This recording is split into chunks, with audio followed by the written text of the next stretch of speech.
फरक पडलाय हे त्या ताईच्या तोंडूनच ऐकावं तुम्ही. ताई तुझं नाव सांग. गौरी राहुल मस्के. आणि तुला हे मी कशासाठी अमृत ज्यूस दिलं होतं? पांढरे चट्टे होते. पांढरे चट्टे. आणि पांढरे चट्टे तुझ्या दोन्ही पायावर होते का एका पायावर होतं? दोन्ही पायावर होतं. मग तिची मम्मीच सांगेल की तिच्यापेक्षा तिची मम्मी बोलू शकते की किती तिला फरक पडलाय ते. ताई तुम्ही सांगा की तिला किती फरक पडलाय? आम्ही हे ज्यूस चालू केल्यापासून तिला जवळजवळ 50% फरक पडलाय.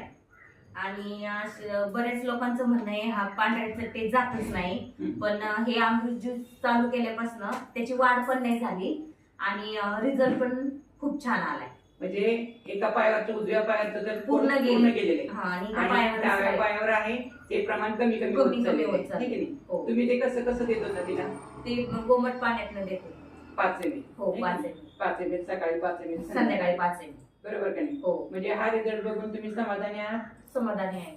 मग तुम्ही हा आणि मला वाटतं हे सगळ्यांनी अमृत ज्यूस घेऊन बघावं. ह्या शक्यतो बरेच लोक म्हणते पांढऱ्या पोटवर किंवा पांढऱ्या आजारावर याला काही औषध नाही, पण मी 100% सांगू शकते डॉक्टरांनी तुम्हाला जसं सांगितलं हो की औषध नाही, पण तरी पण आपल्या रियांश कंपनीचं अमृत ज्यूस तुम्ही वापरलं तर तुमच्या कन्येला छान रिझल्ट आलेला आहे.